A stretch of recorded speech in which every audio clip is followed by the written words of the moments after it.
All right, let's jump right into it.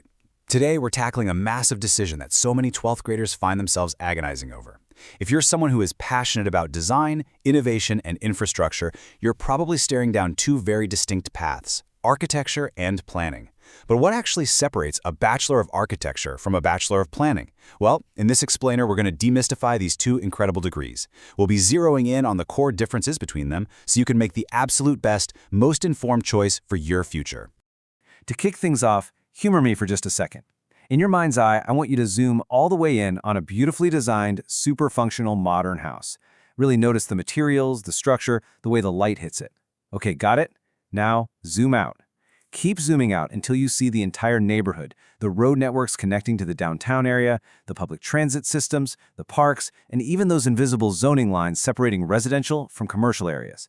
That, right there, is the fundamental difference we're exploring today. It's the micro versus the macro. Establishing this right off the bat is absolutely vital. On one side, we've got B.Arch. This is laser-focused on designing the physical structures themselves. It's all about creating those tangible spaces that people actually inhabit. On the flip side, we have B.Plan, which focuses on shaping the systems that connect those structures. We're talking urban development, mapping, public policy, and ensuring a city actually functions as a living, cohesive unit. Basically, you're either creating the building or you're designing the environment that the building sits within. Okay, let's dive into this. Here's our roadmap for today's explainer. 1. The big picture. 2. Inside the classroom. 3. Essential skills and tools. 4. Career paths and salaries. And 5. Making your choice. Starting off with Section 1, the big picture, micro versus macro. So, the Bachelor of Architecture, or B.Arch, is a really rigorous 5-year professional degree. It's honestly the ultimate marriage of art and science. When you study architecture, you're becoming a highly creative problem solver whose job is to design functional, aesthetically pleasing buildings. You'll be dealing with climate factors, site characteristics, materials, and yeah, for sure, probably a few sleepless nights in the design studio. It's a highly creative gateway to designing tangible, real-world spaces that people interact with every single day. You're thinking incredibly deeply about the human experience within 4 walls. But then you have the Bachelor of Planning, or B.Plan. This is a 4-year undergraduate program, and man, it zooms way out. It tackles massive, incredibly complex challenges on a macro scale. Think sustainable urbanization, regional development, sprawling transportation systems, and broad environmental management. Instead of obsessing over the materials of a single building, a planner looks at how an entire housing settlement impacts local traffic, how it aligns with broader government infrastructure policies, and how it manages vast resources like water and power. Moving right along to Section 2, inside the classroom, what you will study. Now, the structural differences between these two curriculums are massive. First up, just look at the duration. B.Arch is a 5-year commitment, whereas B.Plan is 4 years. But perhaps the most crucial difference here is the regulatory body. To legally practice as a licensed architect in India, completing that 5-year B.Arch and passing the Council of Architecture, or COA, licensing exam is strictly mandatory. No way around it. B.Plan, however, is regulated by the AICTE and the Institute of Town Planners India, and it doesn't require the same type of singular professional licensing exam just to begin working in the field. You know, you might actually be surprised to learn that planning isn't just sitting around drawing maps all day. If we peek into the AICTE model curriculum for B.Plan, you'll see it's incredibly analytical and multidisciplinary. You aren't just taking design labs. You're studying economics to understand real estate markets. You're learning surveying, traffic, and transportation planning.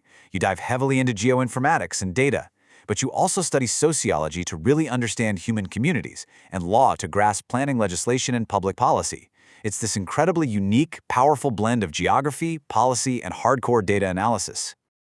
Okay, let's get into Section 3, essential skills and tools, your toolkit. Now, what's really interesting here is how clearly the day-to-day reality of these two paths translates to what's on your computer screen.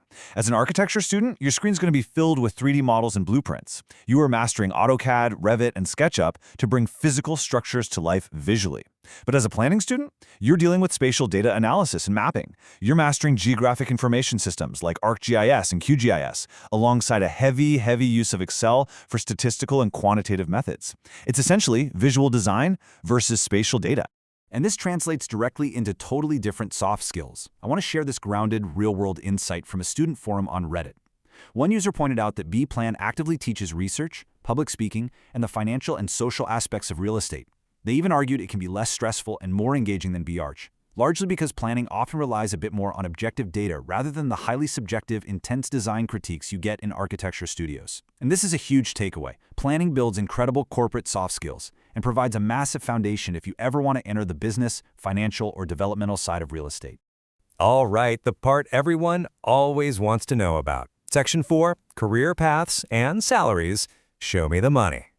For B.Arch grads, the options are highly creative and technical. You can become a traditional architect, an interior architect focusing on the flow of inside spaces, a landscape architect, or even step into construction management. And there is a massive, ongoing demand for these roles in private real estate firms, multinational companies, and highly sought-after government bodies like the Central Public Works Department, the CPWD, which handles massive national infrastructure projects.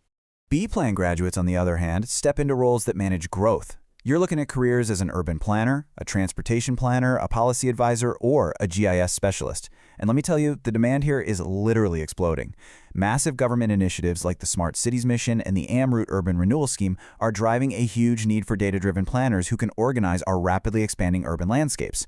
Cities are growing faster than ever before, and planners are the ones steering that ship.